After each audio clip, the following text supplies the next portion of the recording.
wọ́n ti kó wọn dé o, wọ́n ti gbé wọn síta o, àwọn tí wọ́n ń bàlú jẹ́ wọ́n ti kó wọn dé o, orúkọ wọn ti jáde, gbogbo àwọn tí wọ́n ń bàlú jẹ́ gbogbo àwọn tí wọ́n ń bàlú jẹ́ o, gbogbo àwọn tí wọ́n ń bàlú jẹ́ ìgbà orúkọ wọn ti jáde.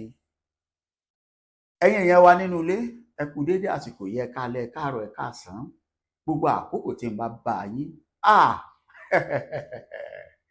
Àṣé kékeré kọ́ lọ̀rọ̀ yìí, a máa ń pè lọ́wọ́ ẹ̀ ó mà láàárọ̀ nù. Orúkọ wọn ti jáde, ẹ wá gbọ́ orúkọ wọn, ẹ wá wò ó gàdàgbà báyìí. Orúkọ àwọn wo? Gbogbo àwọn tó wà lẹ́yìn báńdíìtì, apààyàn o, ajínigbé o, látorí Boko Haram títí débi Sharia. Ẹ wo bí Donald Trump àti gbogbo àwọn tí wọ́n jọ ṣiṣẹ́ pọ̀, wọ́n ti gbé orúkọ wọn jáde. Àṣé kò sí nǹkan téèyàn ṣe lábẹ́ òrùlé tá à ní kéde ẹ̀ lórí ilé gẹ́gẹ́ bí ọ̀rọ̀ òwe mímọ́. Àṣé lóòótọ́ lòwe àwọn àgbà wípé èéfín ni wà yóò jẹ jáde. Bẹ́ẹ̀ ni àṣé àlàbàbà débi ẹni tó ti kú. Àpẹẹrẹ wọn ni Muhammadu Buhari. Kódà nínú fídíò tẹ́ ẹ fẹ́ lọ wòye bí wọ́n ti karúkọ wọn, àjẹ́ pé Muhammadu Buhari náà tó ti lọ, ó ṣeé ṣe kó àwọn náà jìyà níbi tí wọ́n wà. Ó ní bí ìjọba ṣe máa ń fìyà jẹrú wọn. Ẹ bá ń farabalẹ̀ kẹ́ ẹ wo fídíò yìí. Ìfẹ́ gbà yín lásìkò, àmọ́ ẹ farabalẹ̀ kẹ́ ẹ wò ó. Mo ti tò ó pọ̀ sójú kan náà, wọn ò fẹ́ pín yẹlẹyẹlẹ nítorí àsìkò. Ń bá lọ tí ń bá padà dé, ẹ má gbàgbé tó bá jẹ́ gbà àkọ́kọ́ rèé, bá ń subscribe sí channel yìí, bá ń share, bá mi kọ́mẹ̀ntì. Àmọ́ o, gbogbo ọmọ Yorùbá tó ń wò mí, bẹ́ẹ̀ bá ṣe ń wo fídíò wa, ẹ máa kọ síbẹ̀ àfẹ́ Fìlàní nílẹ̀ wa mọ́. Ẹ gbọ́, Trump dé o, ó dé o, ó dé o, ó tún dé o, àfẹ́ Fìlàní nílẹ̀ wa. Ọba tó bá ti ní dandan Fìlàní lòun fẹ́, ẹ máa sọ fún pé kó máa dúró dé, ó ń bọ̀, kò tí ì fẹ́ kéde. Nítorí kíni? Fídíò tẹ́ fẹ́ lọ wò yìí, ẹ dákun, ẹni tí ó bá tí ì jẹun má ti wò ó, kọ́kọ́ jẹun kó fọkàn ara ẹ balẹ̀ náà, kó lè bá wò ó, kó wá wo bàbá láàṣírí. Àṣàrà alẹ́ ẹni lè yẹn kà. Àṣà wọn kan wà, gbogbo àwọn tá à ń sáré tọ̀ lẹ́yìn lónìí, tá à ń sọ pé lágbájá èèyàn rẹ ni, kódà ó wà láàrin Yorùbá, má sọ pé Fìlàní nìkan ni. Má bá wọn sọ o wípé bóyá Yorùbá ní Gàmbàrí nìkan ni o. Gbogbo orúkọ wọn náà ti gbé síta.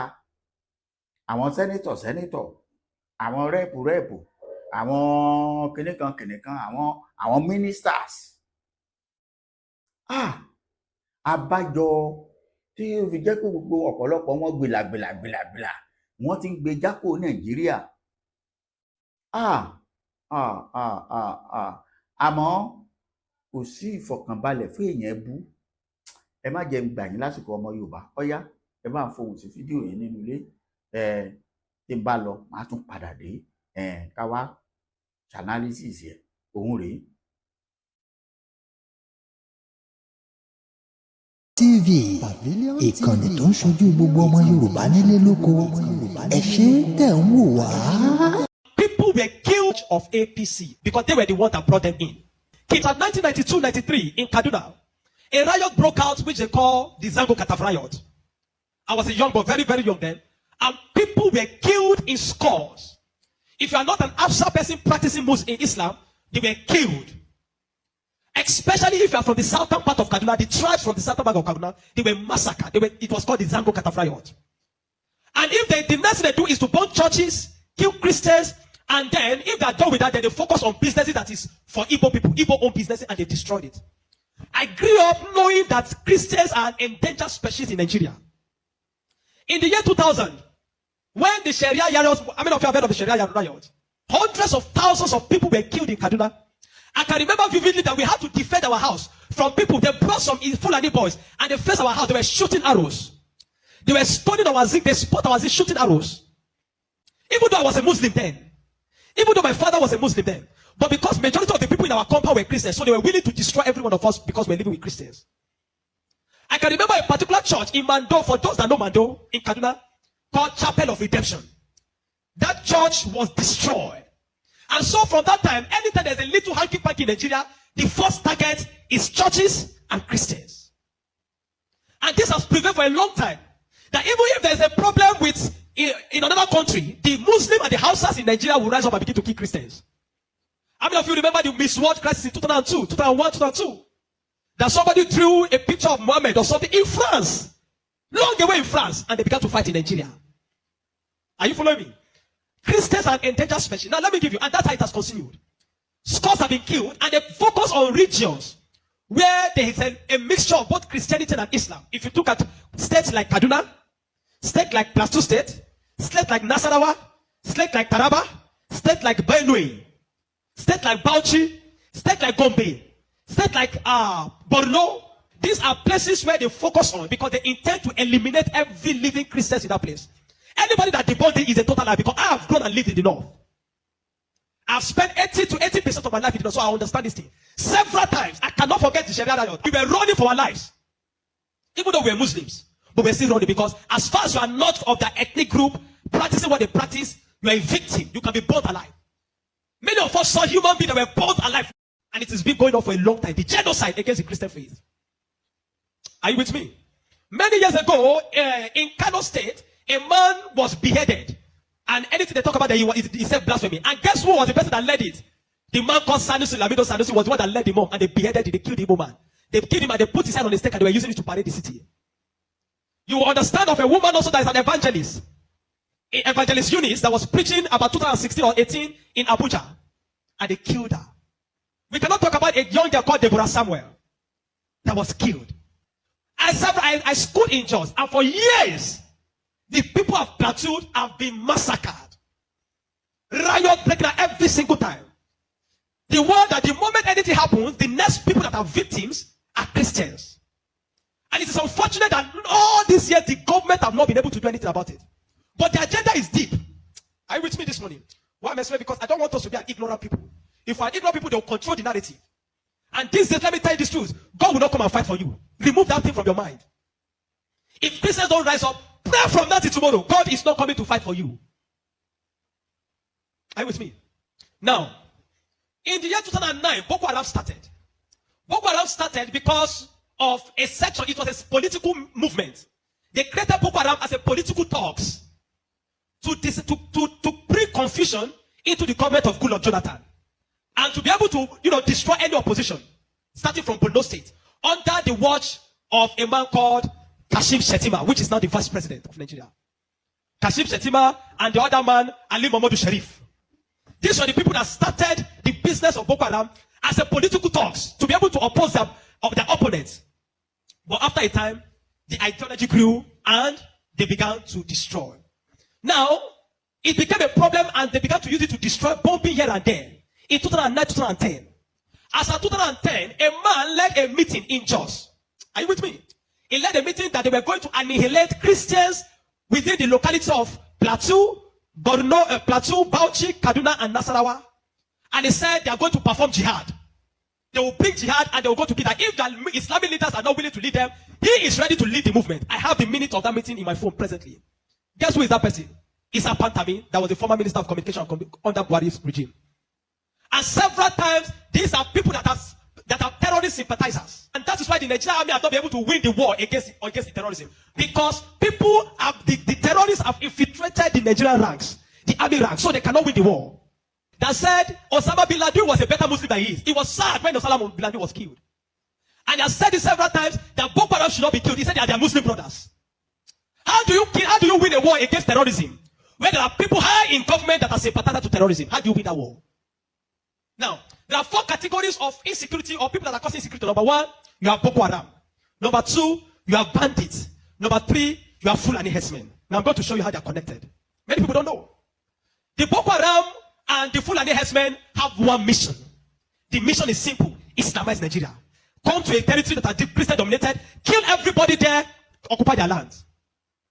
Go to Benue, look for a community, kill them there, occupy their land. That's always me.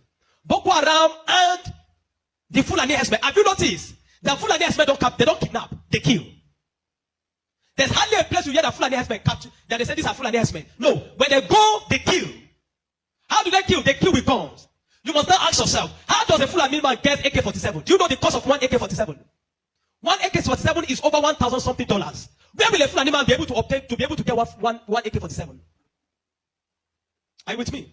And now, so you will know that there are people that are sponsoring this movement. Then the Boko Haram and the Fulani, they go about Christian-dominated areas. You will understand that when this terrorism started in Nigeria, that only people that were killed were Christian churches. You will not hear that they kill anyone. It is Christians and churches. I remember in Kaduna then that churches began to look for security men to guide their churches in every service day. Otherwise, you can be in church and the next is boom, everybody dies. And churches that don't have money to hire soldiers began to use some of their members. I was a member of the security team in my church in Deeper Life in Kaduna in 2010.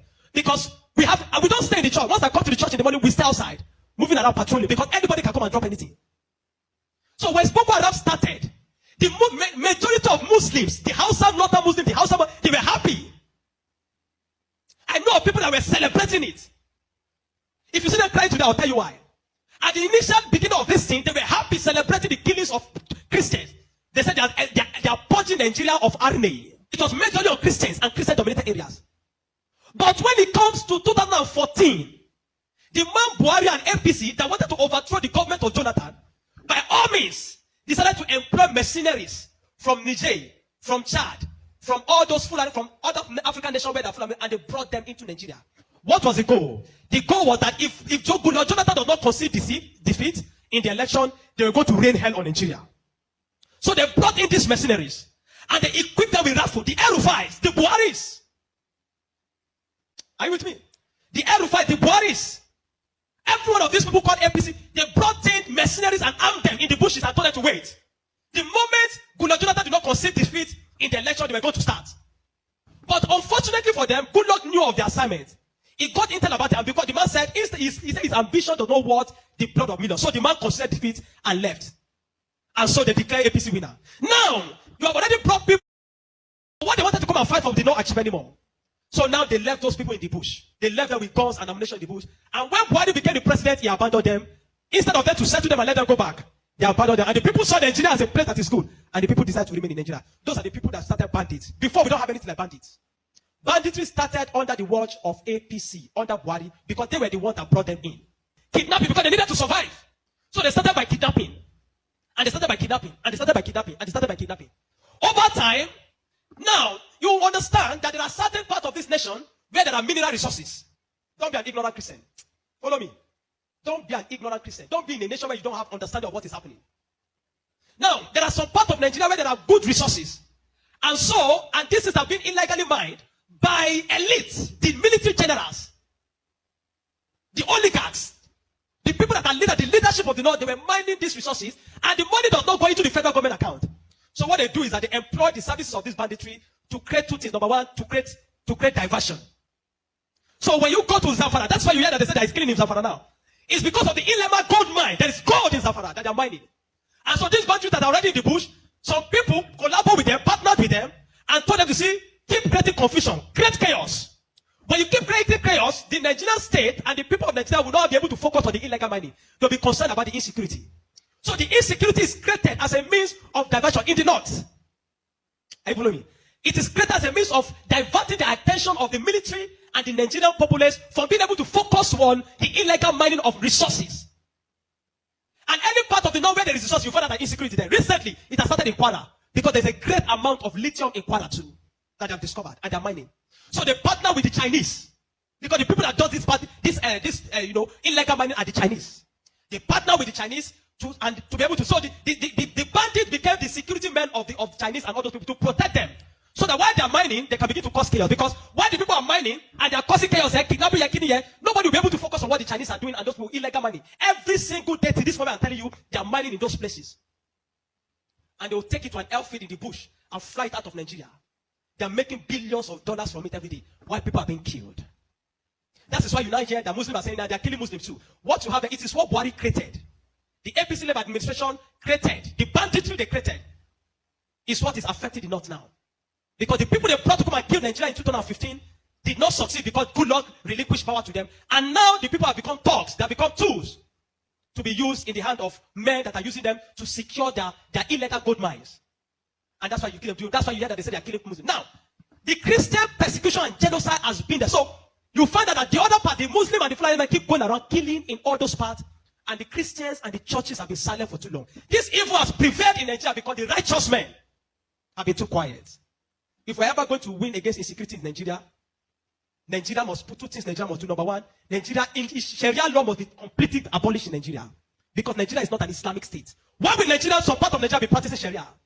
The law guiding them, constitutional law, that believe that if somebody deserves to die because he speaks against his God. Can an Hausa man insult Jesus and I kill him for insulting Jesus? But somebody believe when you speak against Muhammad, you deserve to die. How do you live in a country with somebody that has that kind of mentality? The military have become complicit. They are compromised. Nigerian military cannot win this war. 20 years from today, I'm telling you, 20 years from today, this thing of insecurity will not end because there are people that are enjoying it, benefiting from it, and reaping from it. If Nigeria wants to win this war, partner with America. Let them come and militate. I'm not sure I've seen that in Kano yesterday, some people were protesting that they don't want America to come. Because they believe what they have been told is that if America is coming to kill Muslims, and the man said he wants to come and kill terrorists, but they are protesting. Anybody that is negotiating, people like Ahmed Gumi, Sheikh Gumi should be locked away. A terrorist sympathizer is a terrorist. A man that believes that you are not supposed to kill a terrorist is himself a terrorist. A man that believes that we should go and negotiate. How do you go and negotiate with terrorists? Because you see, terrorists are not just criminals. They are working with the wrong ideology. A man that believes that killing he has nothing to lose. How do you negotiate with a man that believes that killing himself is going to meet their God in heaven to collect 72 virgins? How do you negotiate with such a person? A man like Sheikh Gumi should be locked away. A man like Ali Muhammad Bushari should be arrested. You want to win against terrorism, you must go brutal. No nation win against terrorism by pampering them. The custom is taking rice, seizing rice from Nigeria and taking it to terrorists in the bush that they need to take care of them because they are human beings. To know. The moment you have become a terrorist, that you see that taking the life of your fellow human being is nothing, is to please a God, then you don't deserve to live. Children of God, I'm not going to ask you to pray because this is not a period of prayer. This is a period of action. Reverend Dr. Ezekiel from Jos, the man that have been speaking, have paid attention. Not for once have they invited the man for interview because they don't want to give the man any airtime. But you see, any little thing they will call Gumi and give him microphone. Gumi, they are inviting Gumi up and down. The media is complicit. The Nigerian military are complicit. You can't win war with this Nigerian army, not because they don't have the capacity, but because they are compromised. Buhari created banditry. The people like Gumi and the rest of them, they are the people that facilitated the idea of Boko Haram. And today, some of them are your leaders in government. Some of them, most of them are moving free. Not one. Kabiru Sokoto that bombed Nyanyan in 2011. When they rearrested him, guess where they caught him? In the house of Shetima in Abuja. What is he doing in the house of Shetima if Shetima doesn't know him? But today, Shetima is your vice president. How do you win a war where terrorists are ruling you? Where terrorist sympathizers are moving around? This is not a period to say we are praying. No! This is a period of wisdom. This is a period of action. Churches in the south have no idea. They sit in their cozy churches with us employ them. They don't know what it means to be in the north. They don't know what it means to be running for your life. That every Sunday in the church there in Kaduna, when they tell us pray, everybody's praying with one eye open. Because you don't know God might go up at any time in the church. The Nigerian church must rise up. There's an agenda. And if you read the minutes of that meeting in 2010 led by Isa Patami, you will not believe it. I have a recording of his messages. Where he said, why would they be killing their people? He said, why would they be killing his Muslim brothers? Referring to Boko Haram as their Muslim brothers. How do you win with such a people in government? And that guy was a minister under Buhari for 8 years. Do you know what I'm telling you this morning? You are a Nigerian. If you are not aware of what is happening around you, in a short time, one day your calamity will just come. You will not know how. Are you with me? The banditry that is destroying them in the north was created by the people Buhari brought for mercenaries to destroy Nigeria in 2015 in case he did not win. Unfortunately, he won, and those people were left without fight. And they began to use the weapons that they provided for. These guys have sophisticated their weapon. They move logistics, move money in dollars. Where do you think they're getting it from? You think it's from the sale of cow? No. Ẹ káàbọ̀ padà. Ẹ gbọ́ bí bàbá yìí ṣe tú pẹpẹ ọ̀rọ̀. Ẹ wò ó pẹ̀lú déètì ni. Ló ń sọ pẹ̀lú déètì. Bó ṣe ṣẹlẹ̀, bó ṣe wáyé. So ọ̀gá àwọn Boko Haram òun ni vice president. Ta ló mórí bọ́nú àwọn tá a wà lábẹ́ wọn tá à ń pè lórí wa lónìí? genocide ni o, kíní kan ni o, wọ́n pa mùsùlùmí ni o, wọ́n pa mùsùlùmí ni o. gbogbo àwọn gúnmígùnmí àwọn ọ̀rọ̀ tí wọ́n tẹ̀ tí kò níròyìn, ẹ wo àrà tí àwọn tá a fi ṣaṣáájú tá a pè lórí wa tí wọ́n dá. ẹ wo ogun tí wọ́n kó wọ̀ wá tí wọ́n gbé wọ̀ wá lọ́rùn. Buhari dálẹ̀ tán ó lọ. bẹ́ẹ̀ ni òun kẹ́ṣọ́ aráàbòbò rẹ̀ àtọmọ àtìyàwó gbogbo wọn ò rí nǹkan kan ní ọ dálẹ̀ sáráàlú lọ́rùn. bẹ́ẹ̀ a sì ń ṣe ránkàdédè orílẹ̀-èdè Yorùbá ní kíákíá. ẹ fún wa lórílẹ̀-èdè wa, ẹ jẹ́ kólúkúlùkù wọn lọ lọ́tọ̀, ẹ pín. Bọ́lá Ahmed Tinubu aṣíwájú dáadáa, ẹ pín orílẹ̀-èdè yìí ni níbi tó ń bá a lọ yìí kọ́ má síjà, ẹ pín lọ́gbọọgba, ẹ jẹ́ kí kálukú máa lọ kí gbogbo wa máa jọ ṣòwò pọ̀ tó bá wọ̀. fídíò yìí bẹ́ẹ̀ yẹn bá jorí àwọn tó bá, ẹ wo orú ojú ohun tí bàbá tó sọ̀rọ̀ yìí rí láti mùsùlùmí kó tó wá padà dé kìrìsìtẹ́nì. ẹ wo ohun tójú ẹ rí, gbogbo gùn ní ẹ bó ṣe bàjẹ́, ẹ wo bó ṣe ó mú wá pẹ̀lú déètì ni bó ṣe ń ṣẹlẹ̀. àǹkan àtẹ̀kẹ́ bírọ́dà wa ni àti ẹ̀dúpẹ́ lọ́wọ́ àwọn bàbá mùsùlùmí ilẹ̀ Yorùbá tí ń jáde ní ìsìn pé irọ́ o, Boko Haram ń ṣara wọn torí àlọ́mọ àlè ilẹ̀ Yorùbá. bí Boko Haram ṣe wá fẹ́ di fámìlì wa kò tí ì yé èmi. ẹ ṣé mo dúpẹ́, á tún pàdé. ẹ bá ń share program yìí, ẹ pín, ẹ jẹ́ ó wọ̀ gbòòrò ayé lọ. ó dàbọ̀.